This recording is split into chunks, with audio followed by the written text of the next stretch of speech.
నాయుడు గారు, ఇది చాలా అన్యాయం. ఇది రైతులకి మోసం కంటే ఏదైనా పెద్ద మాట ఉంటే అంత ఆ మాటతో దీన్ని మనం సరిపోల్చాలని నేనైతే అభిప్రాయపడతా ఉన్నా. లిఫ్ట్ ఇరిగేషన్ స్కీమ్లు పీపీపీ మోడల్ ఏంటిది నాకు అర్థమవుతుంది. మరి అలాగే ఈ రాష్ట్రంలో ఉన్నటువంటి అన్ని టూరిజం బిల్డింగ్లు, అన్ని టూరిజం హోటల్స్ ఆల్రెడీ ప్రైవేట్ వ్యక్తులకి ఇచ్చారు. టూరిజం చేతిలో ఉన్నటువంటి ల్యాండ్స్ కూడా ప్రైవేట్ వ్యక్తులకి ఇచ్చేసారు, అమ్మేశారు ఆల్రెడీ.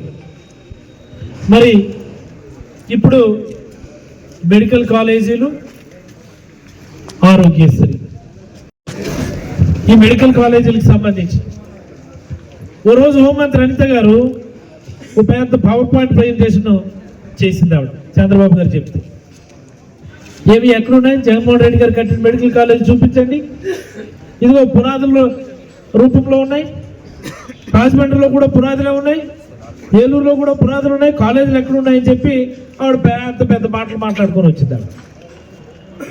తీరా చూస్తే కేంద్ర ప్రభుత్వం ఎన్ఎంసీ ఏమో మొన్న ఏకంగా పీజీ సీట్లు ఇచ్చింది. అక్కడ విజయనగరం, రాజమండ్రి, మచిలీపట్నం, నంద్యాల, అలాగే రాజమండ్రి ఏకంగా పీజీ మెడికల్ సీట్లు ఇచ్చారు. అంటే పునాదుల స్టేజ్లో ఉంటే ఎన్ఎంసీ మెడికల్ సీట్లు ఇచ్చేస్తారా ఏంటి? ఇది నాకు అర్థమవుతుంది. అబద్ధాలు చెప్పడానికైనా ఒక హద్దు ఉండాలి. కాలేజీలు స్టార్ట్ అయిపోయి, హాస్టల్ స్టార్ట్ అయిపోయి, ప్రాక్టికల్స్ ఎగ్జామ్ ఒక 1 year అయిపోయి, 3rd year పిల్లలు వచ్చేస్తే ఇంకా అక్కడ కాలేజీలు పునాదుల దశలో ఉన్నాయని చెప్పి ఆవిడ చూపిస్తుందా. చంద్రబాబు గారి డైరెక్షన్ అలా ఉంటుంది. ఇంత అడ్డగోలుగా మెడికల్ కాలేజీలు అమ్మేయడం దేశంలో ఎక్కడ ఉండదు. ఇంత అన్యాయంగా ప్రైవేట్ వ్యక్తుల చేతుల్లో పెట్టడం ఎక్కడా ఉండదు. ప్రైవేట్ వ్యక్తులు ప్రభుత్వాలు శాసించే పరిస్థితి వస్తే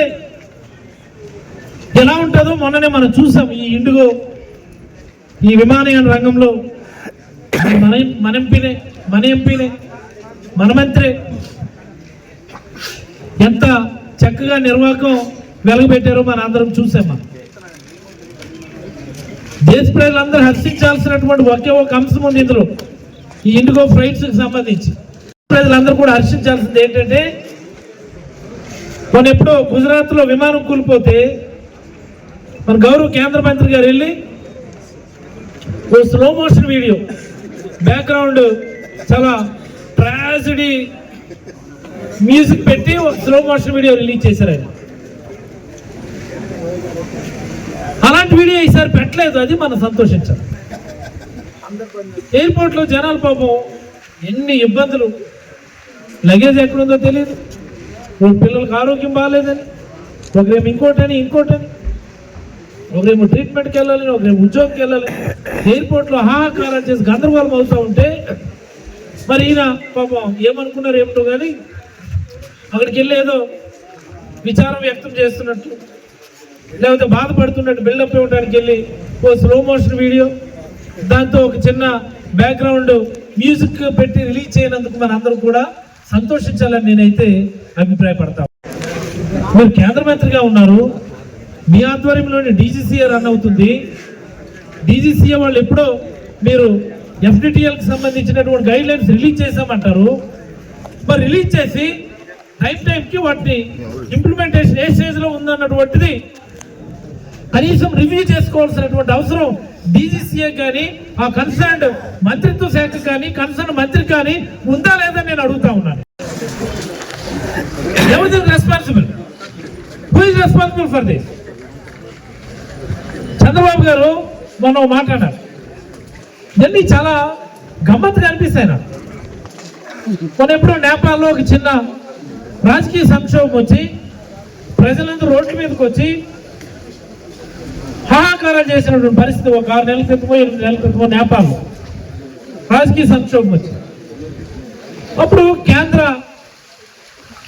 ఎక్స్టర్నల్ అఫైర్స్ అంటే విదేశాంగ శాఖ మంత్రి, ఆ మంత్రిత్వ శాఖ నేపాల్లో చిక్కిపోయినటువంటి భారతీయులందరినీ కూడా ప్రత్యేక విమానాలు పెట్టి భారతదేశానికి తీసుకొచ్చారు. ఇది ఎవరి పని? కేంద్ర ప్రభుత్వం పని, కేంద్ర విదేశీ వ్యవహారాల శాఖ పని. మన వాళ్ళు ఎవరైనా చిక్కుపోతే ఇదిగో బాబు మా వాళ్ళు చిక్కుపోయినారని చెప్పి మనం విదేశాంగ శాఖ తెలియజేస్తే ఇదిగో ఈ పర్టికులర్ ఆంధ్రప్రదేశ్ వాళ్ళు వీళ్ళకో ప్రత్యేక విమానం వీళ్ళకో ప్రత్యేక విమానం అని చెప్పి కేంద్ర మంత్రిత్వ శాఖ వాళ్ళు చేసేటటువంటి పని. కేంద్ర ప్రభుత్వం విదేశీ వ్యవహారాల శాఖ వాళ్ళు ఒక విమానం పెట్టారు, అందరూ ఇక్కడ పంపిస్తే వీళ్ళు ఇక్కడేమో ఆర్టీజీఎస్ లో కూర్చొని ఎలివేషన్. నారా లోకేష్ గారు విమానం పెట్టించారు, నారా లోకేష్ గారు నేపాల్ లేరు, నారా లోకేష్ గారు డ్రోన్ తో ఎవరెవరు ఆంధ్రప్రదేశ్ వాళ్ళు అక్కడ చిక్కిపోయారు వాళ్ళందరూ కూడా ఐడెంటిఫై చేసి తీసుకొచ్చి విమానం ఎక్కించి మళ్ళీ వైజాగ్ తీసుకొచ్చారని చెప్పి ఎలివేషన్. అప్పుడు కేంద్ర ప్రభుత్వం విమానం పెట్టి ఇక్కడ పంపిస్తేనేమో మేము పెట్టామని ఎలివేషన్. ఇప్పుడేమంటారు చంద్రబాబు నాయుడు గారు, ఇప్పుడేమంటారు ఇది మా పరిధిలోని అంశం కాదు, మా రాష్ట్ర ప్రభుత్వానికి సంబంధం లేదు, విమానయాన శాఖ అనేది కేంద్ర ప్రభుత్వం పరిధిలో ఉంది, మీరేమని అడగాలనుకుంటే కేంద్ర ప్రభుత్వం వాళ్ళు అడుక్కోండి అని చెప్పి చంద్రబాబు నాయుడు గారు. అంటే మంచిగా జరిగితేనేమో మీ సొంత ఎలివేషన్, ఆర్టీజీఎస్ ఎలివేషన్లు, డ్రోన్ ఎలివేషన్, చెడు జరిగితేనేమో మాకు సంబంధం లేదు. ఏమి బ్రహ్మాండమైనటువంటి లాజిక్ మాట్లాడుతూ ఉన్నారు చంద్రబాబు నాయుడు గారు. ఈ సందర్భంగా అభిప్రాయపడతాం, ప్రైవేట్ కి అన్నిటినీ కట్టుబెట్టేసి వచ్చేటటువంటి అనర్థ. ఈరోజు మీరు మెడికల్ కాలేజీని అమ్మేస్తున్నారు. Not only medical college, my dear friends, Andhra Pradesh రాష్ట్ర ప్రజలందరూ కూడా గమనించాల్సింది ఏంటంటే ఈ అమ్మకం అనేది ఈ మెడికల్ అండ్ హెల్త్ ఫీల్డ్ లో మెడికల్ కాలేజీలు తాగడం లేదు. ప్రతి నియోజకవర్గంలో ఉన్నటువంటి కమ్యూనిటీ హెల్త్ సెంటర్స్ ని, ఏరియా హాస్పిటల్స్ ని, డిస్ట్రిక్ట్ హాస్పిటల్స్ కూడా చంద్రబాబు నాయుడు గారు అమ్మకం పెడతా ఉన్నారని చెప్పి సందర్భంగా ఆంధ్రప్రదేశ్ రాష్ట్ర ప్రజలందరికీ కూడా విజ్ఞప్తి చేయదలుచుకుంటే, మనం నిరసన తెలియజేయకపోతే, మనం ఉద్యమం చేయకపోతే, మనం దీన్ని ఖండించకపోతే, పెద్ద ఎత్తున ప్రజలందరూ రోడ్ల మీద రాకపోతే ఈ రాష్ట్రంలో ఉన్నటువంటి మెడికల్ అండ్ హెల్త్ డిపార్ట్మెంట్ కి ప్రభుత్వ శాఖలో ఉన్నటువంటి మంత్రిని తీసేసి ఒక ప్రైవేట్ వ్యక్తిని మంత్రిగా నియమించేటటువంటి అవకాశం ఉందని చెప్పి కూడా ఈ సందర్భంగా రాష్ట్ర ప్రజలందరికీ నేను మనం చేయదలుచుకున్నాను. నిజమే కదా, మెడికల్ కాలేజీలు అమ్మేస్తారు, కమ్యూనిటీ హెల్త్ సెంటర్స్ అమ్మేస్తారు, జిల్లా హాస్పిటల్స్ అమ్మేస్తారు. ఇప్పుడు ఆరోగ్యశ్రీ కూడా, ఆరోగ్యశ్రీని ట్రస్ట్ నుంచి తీసి ప్రైవేట్ ఇన్సూరెన్స్ కంపెనీ వాళ్ళకి ఇచ్చేస్తున్నారు, ప్రైవేట్ ఇన్సూరెన్స్ కంపెనీ వాళ్ళకి ఇచ్చేస్తున్నారు. ఆ 108, 104 ఏమో భవ్య అని ఒక అనుభవం లేని వ్యక్తి చేతిలో బినామీలకి దాన్ని అప్పచెప్పారు. మరి ఏమున్నది ఈ ప్రభుత్వ ఆధ్వర్యంలో మెడికల్ అండ్ హెల్త్ రంగానికి సంబంధించి మీ ప్రభుత్వ ఆధ్వర్యంలో ఏముంటుంది, ఏముంచబోతా ఉన్నారో చెప్పండి. ఆ మాత్రం దానికి అన్నింటినీ ప్రైవేట్ వ్యక్తులకి ఇచ్చేసేదానికి మరి మంత్రి ఎందుకు? అంటే సత్యకుమార్ గారికి వెన్నుపోట, అలయన్స్ లో ఉన్నటువంటి బీజేపీకి ఇది వెన్నుపోట, ఆ మంత్రిత్వ శాఖను కూడా తీసేస్తారా? రాబోయే రోజుల్లో there will be no more a minister for medical and health department in Andhra Pradesh. అందుకని రాష్ట్రంలో ఉన్నటువంటి 50 మంది ప్రజలు వైఎస్ఆర్ కాంగ్రెస్ పార్టీ చేపడుతున్నటువంటి ఈ ఉద్యమంలో భాగస్వామ్యం కావాలని నేను పిలుపునిస్తా ఉన్నాను. ఇప్పటికే ఈ సంతకాల సేకరణ కోసం మేము గ్రామాలకు వెళ్తుంటే ప్రజలందరూ స్వచ్ఛందంగా ఇదే అన్యాయం బాబు, మెడికల్ కాలేజీలు అమ్మేయడం ఏంటి, ఇంత అన్యాయం ఏంటి, ఏది నేను పెడతాను నేను సంతకం అనుకుని చెప్పి స్వచ్ఛందంగా వచ్చి సంతకాలు పెట్టినటువంటి పరిస్థితి రోజు గ్రామాల్లో ఉంది. దాని ఫలితమే మా పలాస నియోజకవర్గంలో సుమారుగా సంతకాలు మేము సేకరించగలిగాము. రాష్ట్ర వ్యాప్తంగా 1 కోటికి పైగా సంతకాలు సేకరణ చేయగలిగాము. వీటన్నిటినీ ఇప్పుడు మీ ఎదురుగానే పాత్రికేయ మిత్రులు ఎదురుగానే ఈ బాక్సుల్లో ప్యాకింగ్ చేసి జిల్లా హెడ్ క్వార్టర్స్కి పంపించడం జరుగుతుంది. కార్యకర్తలు కూడా కార్యక్రమం పూర్తయ్యేంత వరకు కూడా ఎవరు వెళ్లకుండా కార్యక్రమాన్ని విజయవంతం చేయాలని మనస్ఫూర్తిగా ఏదైతే జగన్మోహన్ రెడ్డి గారు ఇచ్చినటువంటి పిలుపు, ఈ రాష్ట్రంలో మెడికల్ కాలేజీలని అడ్డగోలుగా తన బినామీ చేతుల్లో పెట్టడానికి ముఖ్యమంత్రి హోదాలో ఉన్నటువంటి వ్యక్తి ఏ రకమైనటువంటి రాజ్యాంగ విరుద్ధమైనటువంటి పనులు చేస్తున్నారు, అప్రజాస్వామికమైనటువంటి పరిపాలన చేస్తున్నారు. దీనికి ప్రజలందరి మద్దతు కూడగట్టాలని కనీసం 1 కోటి మందితోనైనా సరే మెడికల్ కాలేజీల ప్రైవేటీకరణ ఆపాలి అని గవర్నర్కి పిటిషన్ పెట్టించాలని జగన్మోహన్ రెడ్డి గారి ఆధ్వర్యంలో రాష్ట్ర వ్యాప్తంగా ఉన్నటువంటి లక్షలాది మంది వైఎస్ఆర్ కాంగ్రెస్ పార్టీ కార్యకర్తలు చేపట్టినటువంటి ఈ ప్రభుత్వ వ్యతిరేక ఉద్యమం, ప్రైవేటీకరణకు వ్యతిరేకంగా 1 కోటి సంతకాల సేకరణ. ముందుగా రాష్ట్ర పార్టీ కార్యకర్తలు 50 మందికి కూడా శిరస్సు వంచి వైఎస్ఆర్ కాంగ్రెస్ పార్టీ తరఫున, జగన్మోహన్ రెడ్డి గారి తరఫున హృదయపూర్వకమైనటువంటి ధన్యవాదాలు తెలియజేస్తా ఉన్నాను. కార్యకర్తలు లేకుండా ఇలాంటి ఒక పెద్ద కార్యక్రమం జరగదు. మరి దానిలో భాగంగా పలాస నియోజకవర్గంలో సుమారుగా ఒక 50,000 పైబడి సంతకాలు సేకరించినటువంటి 4 మండలాల కార్యవర్గం, గ్రామ స్థాయిలో ఉన్నటువంటి 50 మంది వైఎస్ఆర్ కాంగ్రెస్ పార్టీ నాయకులు, కార్యకర్తలకి మరొక్క మారు హృదయపూర్వకమైనటువంటి కృతజ్ఞత. ఈరోజు నియోజకవర్గ హెడ్ క్వార్టర్స్ నుంచి జిల్లా హెడ్ క్వార్టర్స్కి వాటన్నిటినీ కూడా పాత్రికేయ మిత్రుల సమక్షంలోనే డిస్ప్లే చేసి ప్యాక్ చేసి పంపించేటటువంటి కార్యక్రమం. మరి కార్యక్రమానికి విచ్చేసినటువంటి ప్రైవేటీకరణ గురించి మాట్లాడుకునే ముందు చంద్రబాబు గారి పరిపాలన గురించి ఒక 2 నిమిషాలు ఈ రాష్ట్రంలో ఉన్నటువంటి ప్రజలందరూ కూడా తెలుసుకోవాల్సినటువంటి అవసరం ఉంది. తెలుసు, చంద్రబాబు గారు ఇదివరకు 3 సార్లు ముఖ్యమంత్రిగా చేసి 30-40 సంవత్సరాల అనుభవం ఉందని చాలా గొప్పగా చెప్పుకునేవారు. మరి ఈసారి ఇది 4వసారి ఆయన ముఖ్యమంత్రిగా ఆయనకు అవకాశం. మరి 4వసారి ముఖ్యమంత్రి అవకాశంలో ఆయన ఏమైనా కొన్ని మంచి పనులు చేస్తారేమో, ఇంకేదైనా డిఫరెంట్గా పరిపాలన చేస్తారేమో అని ఆయనకు అవకాశం వచ్చింది. చంద్రబాబు గారు ఆయనకు అవకాశం వచ్చిందే తడువుగా, ఈ 4వసారి అవకాశం వచ్చిందే తడువుగా ఆయన చేసినటువంటి, ఆయన ముందుగా ఇంప్లిమెంట్ చేసినటువంటి పథకం పేరు ఏంటంటే అమ్మకానికి ఆంధ్రప్రదేశ్. ఏంటది?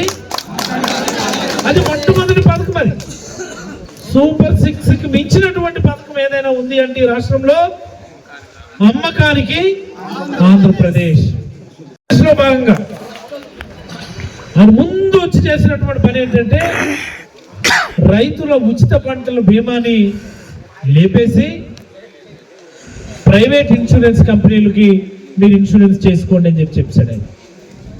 ఈరోజు రాష్ట్రంలో కేవలం ఈ సంవత్సరాల కాలంలోనే ఎన్నిసార్లు వరదలు వచ్చాయి, ఎన్నిసార్లు తుఫాన్లు వచ్చాయి, ఎన్నిసార్లు విపత్తులు వచ్చాయి.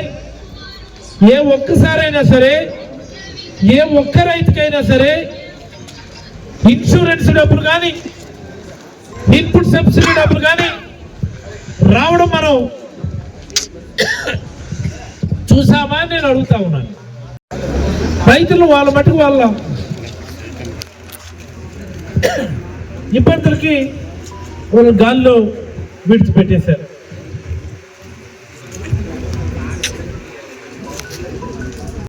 ప్రైవేట్ ఇన్సూరెన్స్ కంపెనీలకి అమ్మకాలకు పెట్టినటువంటిది మొదటి వెన్నుపోటు.